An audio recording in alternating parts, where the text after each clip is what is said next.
This is what a Honda feels like.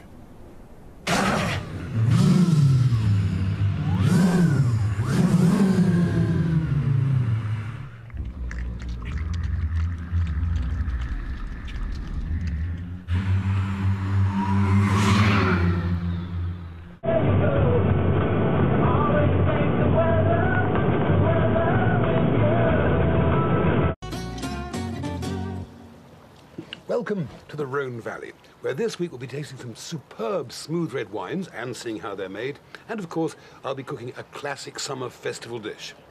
Oh yes, and of course, JP will be explaining the mysteries of Appalachian Control, or whatever it's called, that thing on the label, AOC. See you there. The Rhone Valley stretches from Lyon in the north to Avignon in the south.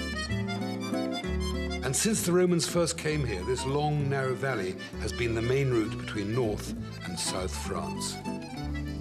The landscape is dominated on one side by the Ardèche Mountains and the Drôme on the other. There are pretty villages, Roman ruins, great dishes, and of course, splendid wine. Leila. D'accord, très bien. Je regarde. Pour l'instant, Leila et John poursuivent leur vol vers Villeneuve-les-Avignon. Comme son nom l'indique, la ville est très liée à Avignon.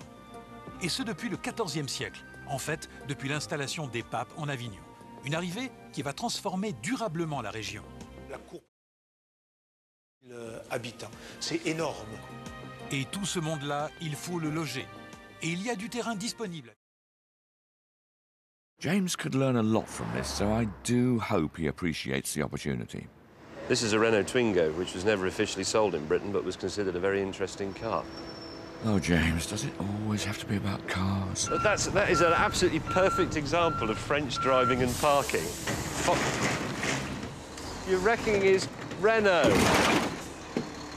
That's shocking. That's why you can't bring a nice car to France. And the trick to French parking is you drive around town looking for a space a foot shorter than your car, then you try and get into it. When you hit the car behind, you get out and go, it's not my fault.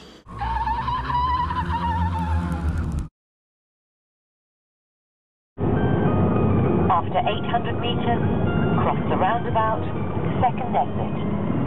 On arrive, on voit Aigues-Mortes là sur notre droite. Oui, ça on peut pas le rater, c'est beau d'ailleurs au passage. Exactement, c'est super joli. Alors il y a un étang là qui est gros. Which very mysteriously means dead water. Aigues-Mortes has always fascinated me, ever since I first saw it on my holidays years ago. There's nothing like a bit of bloodshed to enliven the mind of a small boy. It was an important port in the 13th century, used to send crusaders to the Holy Land.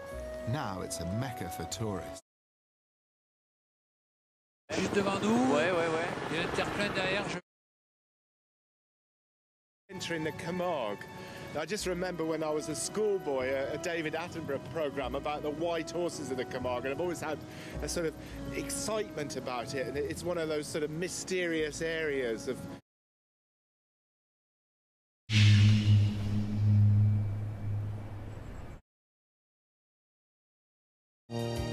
People have been travelling across the landmass of Europe for thousands of years, and the region, which today comprises Switzerland, has always formed a natural thoroughfare between the Mediterranean and northern countries.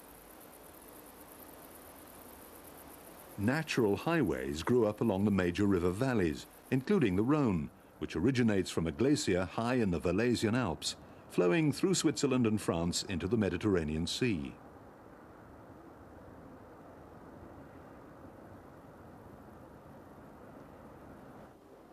Early man migrated here, settling along the valley and around the shores of Lac Léman, into which the river flows. Roman legions marched through the region on their way to conquer Spain and Western Europe, while in later centuries, merchants and pilgrims made their more...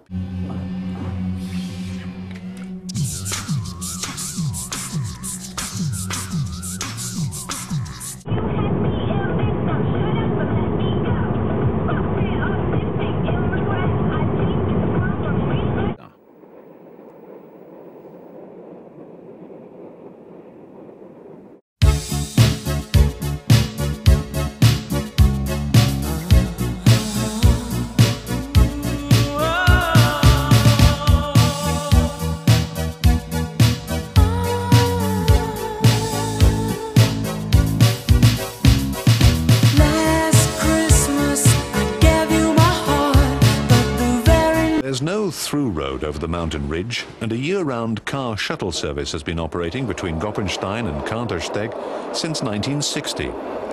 An average of 1.3 million cars and coaches are transported through the tunnel each year, and on one day in 1994, a staggering 13.5. The track climbs gently to reach the summit of the route inside the tunnel at 1,240 meters above sea level.